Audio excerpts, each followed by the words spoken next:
হঠাৎ সীমান্তত বিএসএফ জোৱানৰ টহল বৃদ্ধি নিশা ৮ বজাৰ পৰা পুৱা ৬ বজালৈ সীমান্তত কটকটীয়া নিৰাপত্তা বেষ্টনী গঢ়ি তোলা হৈছে আৰু কাৰফিউ ঘোষণা কৰা হৈছে সান্ধ্য আইন ঘোষণা কৰা হৈছে কিন্তু কিয় নমস্কাৰ প্ৰিয় দৰ্শক মই জয়ন্ত মাধৱ গোস্বামী আপোনাক স্বাগতম জনাইছো নিউজ 18 অসম নৰ্থ ইষ্টৰ ডিজিটেল লাইভলৈ আৰু ডিজিটেল লাইভত লৈ আহিছো এক গুৰুত্বপূৰ্ণ খবৰ সীমান্তত ব্যাপক তৎপৰতা নিৰাপত্তাৰক্ষীৰ সীমান্তত বিএসএফৰ ব্যাপক নিৰাপত্তা ব্যৱস্থা সীমান্তত নিৰাপত্তাৰক্ষীয়ে হ্যান চকু ৰাখিছে অহৰ্নিশে চোকা দৃষ্টি ৰাখিছে সীমান্তত এই সীমান্তইদি যাতে কোনো উগ্ৰপন্থী প্ৰৱেশ কৰিব নোৱাৰে কোনো কুটাঘাত সংঘটিত কৰিব নোৱাৰে কোনো অশান্তিময় পৰিস্থিতিৰ সৃষ্টি কৰিব নোৱাৰে তাৰ বাবে হঠাৎ তৎপৰতা গ্ৰহণ কৰিছে নিৰাপত্তাৰক্ষীয়ে সুৰক্ষা সংস্থাসমূহ ব্যাপক তৎপৰ হৈ পৰিছে এইখিনি মুহূৰ্তত ক'ব বিচাৰিছো ভাৰতৰ মেঘালয়ৰ ভাৰত বাংলা সীমান্তৰ কথা মেঘালয়ৰ ভাৰত বাংলা সীমান্তত হঠাৎ কাৰফিউ ঘোষণা কৰা হৈছে কাৰফিউ জাৰি কৰা হৈছে সান্ধ্য আইন জাৰি কৰা হৈছে আৰু অনাগত দুমাহলৈ এই সান্ধ্য আইন জাৰি থাকিব মেঘালয়ৰ ভাৰত বাংলা সীমান্তত আমি কিছু দৃশ্য দেখুৱাইছো ভিডিঅ ৱালত আপুনি প্ৰত্যক্ষ কৰিছে এনেদৰে হাতত উদ্যত মাৰণাস্ত্ৰলৈ বিএসএফৰ জোৱানে এনেদৰে হ্যান চকু ৰাখিছে সীমান্তত কটকটীয়া পহৰাৰ ব্যৱস্থা কৰিছে চোকা দৃষ্টি ৰাখিছে যদি কিবা সন্দেহজনক গতিবিধি কোনো লোকৰ দেখে তেতিয়া হলে গৰজি উঠিব বিএসএফ জোৱানৰ বন্দুক গতিকে এনেদৰে তৎপৰ হৈ আছে বৰ্তমান সীমান্তত বিএসএফৰ জোৱান স্নিফাৰ ডগ লৈ প্ৰতি মুহূৰ্তত অভিযান চলাই আছে প্ৰতি মুহূৰ্তত তৎপৰ হৈ আছে আৰু এনেদৰে সীমান্তত এই তৎপৰতাৰ বিশেষ তাৎপৰ্য বহন কৰিছে এইখিনি মুহূৰ্তত কাৰণ বিশেষভাৱে দৃষ্টি ৰখা হৈছে বাংলাদেশী অনুপ্ৰৱেশকাৰীৰ ওপৰত কোনো বাংলাদেশী অনুপ্ৰৱেশকাৰীয়ে যাতে প্ৰৱেশ কৰিব নোৱাৰে মেঘালয়ত বা ভাৰতৰ ভূখণ্ডত তাৰ প্ৰতি সতৰ্ক দৃষ্টি ৰখা হৈছে বাংলাদেশী নাগৰিকৰ লগতে কোনো উগ্ৰপন্থীয়ে যাতে প্ৰৱেশ কৰিব নোৱাৰে উগ্ৰপন্থী অনুপ্ৰৱেশ কৰি যাতে কুটাঘাত সংঘটিত কৰিব নোৱাৰে তাৰ বাবে এই মুহূৰ্তত এই তৎপৰতা গ্ৰহণ কৰা হৈছে লগতে কোনো নিচাজাতীয় সামগ্ৰী সৰবৰাহকাৰী ড্ৰাগছ ভাং ইত্যাদি বিভিন্ন সৰবৰাহকাৰী তথা অপৰাধীয়ে যাতে সীমান্তত প্ৰৱেশ কৰিব নোৱাৰে তাৰ বাবে এই তৎপৰতা গ্ৰহণ কৰা হৈছে বিশেষকৈ বাংলাদেশীৰ অনুপ্ৰৱেশৰ আশংকাত এই মুহূৰ্তত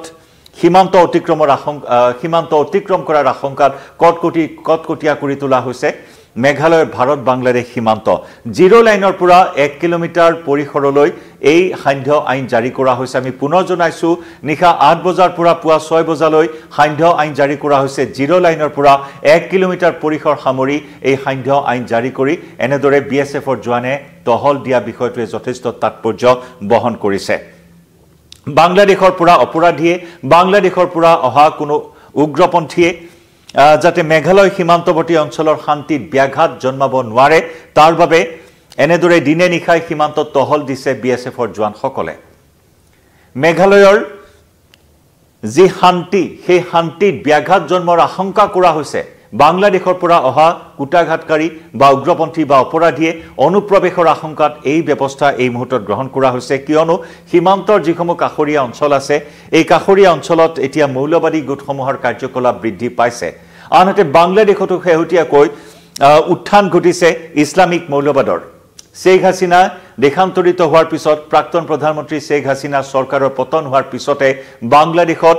ইছলামিক মৌলবাদৰ যথেষ্ট উত্থান ঘটা পৰিলক্ষিত হৈছে আৰু একেদৰে মেঘালয়ৰ ভাৰত বাংলা সীমান্ত অঞ্চলসমূহতো এতিয়া মৌলবাদী গোটসমূহৰ কাৰ্যকলাপ বৃদ্ধি পাইছে আৰু সেয়েহে সীমান্ত অঞ্চলত এতিয়া হ্যান চকু ৰাখিছে বিএসএফকে ধৰি ভাৰতীয় সীমান্তৰক্ষী বিএসএফকে ধৰি অন্যান্য সুৰক্ষা সংস্থাসমূহে কাৰণ ভাৰতীয় চোৰাংচোৱাৰ হাতত ইতিমধ্যে বিভিন্নখিনি ইনপুট আছে যে বাংলাদেশে এটা গভীৰ ষড়যন্ত্ৰ ৰচনা কৰি আছে সমগ্ৰ উত্তৰ পূৰ্বাঞ্চল দখল কৰিবলৈ একেদৰে পাকিস্তানৰ ফালৰ পৰা বহুখিনি প্ৰত্যাহ্বান আহিছে জেইছ ই মহম্মদৰ দৰে পাক সমৰ্থিত কুখ্যাত সন্ত্ৰাসবাদী সংগঠনে শেহতীয়াকৈ ঘোষণা কৰিছে বাংলাদেশক লঞ্চপ্যাড হিচাপে লৈ ভাৰতত আক্ৰমণ কৰা ভাৰতত কুটাঘাত সংঘটিত কৰাৰ এক ব্লুপ্ৰিন্ট প্ৰস্তুত কৰিছে সেই ভিডিঅ' বাৰ্তা ইতিমধ্যে মুকলি কৰা হৈছিল জেইছ ই মহম্মদৰ গোপন ঘাটিৰ পৰা সেই ভিডিঅ' বাৰ্তা প্ৰস্তুত কৰা হৈছিল য'ত বাংলাদেশক লঞ্চপ্যাড হিচাপে লৈ ভাৰতত কুটাঘাত সংঘটিত কৰাৰ পৰিকল্পনা গ্ৰহণ কৰিছিল জৈশ ই মহম্মদে গতিকে সেই সমত তথ্য ভাৰতীয় চোৰাংচোৱাই লাভ কৰিছে আৰু শেহতীয়াকৈ বাংলাদেশৰ এই সীমান্তত মেঘালয়ৰ ভাৰত বাংলাদেশ এই সীমান্তত জিৰো লাইনৰ পৰা 1 কিলোমিটাৰ পৰিসৰলৈ এই তৎপৰতাই এটা বিশেষ তাৎপৰ্য বহন কৰিছে শেহতীয়াকৈ দিল্লীত বিস্ফোৰণ সংঘটিত হৈছে দিল্লীকে ধৰি দেশৰ প্ৰধান চহৰ মহানগৰসমূহত আক্ৰমণ সংঘটিত কৰাৰ তথ্য লাভ কৰিছিল ভাৰতীয় চোৰাংচোৱাই আৰু তাৰ বাবে ব্যাপক তৎপৰতাৰে ভাৰতীয় চোৰাংচোৱাই অভিযান চলাই দেশৰ বিভিন্ন প্ৰান্তত 10 নৱেম্বৰৰ দিনটোত 8টাকৈ অপৰাধীক 8টাকৈ কুখ্যাত সন্ত্ৰাসবাদীক জালত পেলাবলৈ সক্ষম হৈছিল আৰু সেই তেতিয়াই ফৰিদাবাদ মডিউলৰ তথ্য পোহৰলৈ আহিছিল কিন্তু সেই 10 নৱেম্বৰৰ দিনটোতেই দিল্লীত সংঘটিত হৈছিল বিস্ফোৰণ ফৰিদাবাদৰ আল ফালাহ বিশ্ববিদ্যালয়ৰ এগৰাকী চিকিৎসকে আত্মঘাতী আক্ৰমণেৰে দিল্লীৰ বিস্ফোৰণ সংঘটিত কৰিছিল গতিকে তেনেকুৱা ধৰণৰ তথ্য ভাৰতীয় চোৰাংচোৱাৰ হাতত আছে একেদৰে উত্তৰ পূৰ্বাঞ্চল যথেষ্ট স্পৰ্শকাতৰ হৈ আছে উত্তৰ পূৰ্বাঞ্চল বিশেষকৈ চিকেন নেকৰ সুৰক্ষাৰ বাবে বিশেষ আঁচনি ইতিমধ্যে যুগুত কৰিছে কেন্দ্ৰীয় চৰকাৰে প্ৰতিৰক্ষা বিভাগে আৰু সেই চিকেন নেকৰ সুৰক্ষাৰ বাবে সকলো অত্যাধুনিক ব্যৱস্থাই ইতিমধ্যে গ্ৰহণ কৰা হৈছে যাতে বাংলাদেশৰ পৰা কোনো ধৰণৰ কুটাঘাত সংঘটিত হ'ব নোৱাৰে ইফালে চীনৰ সহযোগ আছে বাংলাদেশৰ হাতত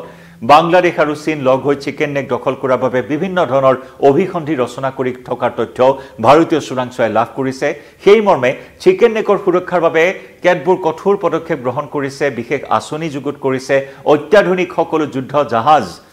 মজুত কৰি ৰখা হৈছে ভাৰতীয় বায়ু সেনা প্ৰতি মুহূৰ্তত হস্তম কৰি ৰখা হৈছে বিশেষকৈ চিকেন নেক অঞ্চলত এনেদৰে মুঠৰ ওপৰত বিভিন্ন ধৰণৰ আঁচনি এই মুহূৰ্তত যুগুত কৰা হৈছে কুটাঘাত প্ৰতিহত কৰিবৰ বাবে প্ৰতিটো প্ৰত্যাহ্বান প্ৰতিহত কৰিবৰ বাবে কাৰণ বাংলাদেশে সময়ে সময়ে ভাবুকি দি আহিছে উত্তৰ পূৰ্বাঞ্চল দখল কৰাৰ চীনক প্ৰৰোচিত কৰি আহিছে চিকেন নেক দখল কৰিবলৈ একেদৰে বিতৰ্কিত মেপ প্ৰস্তুত কৰিছে ইতিমধ্যে বাংলাদেশে য'ত অসম আৰু উত্তৰ পূৰ্বাঞ্চলক সামৰি লোৱা হৈছে সেই মেপ পাকিস্তানৰ শীৰ্ষ সেনা বিষয়াৰ হাতত অৰ্পণ কৰিছে একেদৰে তুৰ্কীৰ সংসদীয় প্ৰতিনিধিৰ হাতত বাংলাদেশৰ সেই বিতৰ্কিত মেপ বৃহত্তৰ বাংলাদেশৰ ৰূপৰেখাৰে প্ৰস্তুত কৰা অসম উত্তৰ পূৰ্বাঞ্চলক সামৰি লোৱা সেই মেপ প্ৰদান কৰিছে গতিকে সেই দিশৰ পৰা ভাৰত যথেষ্ট হস্তম হৈ আছে বিশেষকৈ উত্তৰ পূৰ্বাঞ্চলক লৈ যথেষ্ট গুৰুত্ব সহকাৰে লৈ নিৰাপত্তা সংস্থাসমূহে নিৰাপত্তা বৃদ্ধি কৰা পৰিলক্ষিত হৈছে আৰু তেনেদৰে ভাৰতীয় সীমান্তৰক্ষীয়ে বৰ্তমান মেঘালয়ৰ ভাৰত বাংলাদেশ সীমান্তত এই হেন চকু ৰখা বিষয়টোৱে বা কাৰফিউ ঘোষণা কৰা বিষয়টোৱে সান্ধ্য আইন জাৰি কৰা বিষয়টোৱে বিশেষ তাৎপৰ্য বহন কৰিছে এই ক্ষেত্ৰত ভাৰতীয় সীমান্তৰক্ষীয়ে কি মন্তব্য কৰিছে সেই মন্তব্য আগবঢ়াই লৈছো এবাৰ শুনক We are introducing advanced surveillance equipment, and not only these surveillance equipment will be helping us in the detections of the transborder crime. These equipments will also be having the capability to give us the advanced inputs. This is what I can tell you, and I assure that we are introducing the right kind of technology and we are getting good result of this. The use of the technology is to be optimal. So it is operated during day also and during night also. The focus of our government is Make in India, and fortunately there is an availability of very good technology in-house, and on the directions and patronage of our honorable PM, we are getting very good inbuilt and Make in India technology. So most of the technology which we are using is Make in India, and it's a domestic technology we are using.